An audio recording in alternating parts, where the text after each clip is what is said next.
Meaning of grassland. Grassland. Grassland.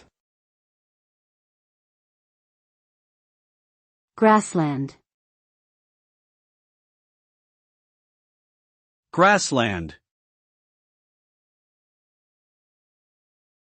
Grassland refers to a large area dominated by grasses and other herbaceous plants, with few trees or shrubs. Generally, grasslands can be found in regions with a semi-arid to subhumid climate, and are important habitats for many wild animals.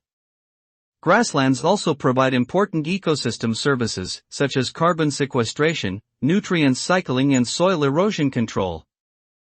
Grasslands are widely used for agricultural purposes, including grazing and hay production, but overuse and conversion of grasslands to cropland and urbanization have led to grassland degradation and loss of biodiversity.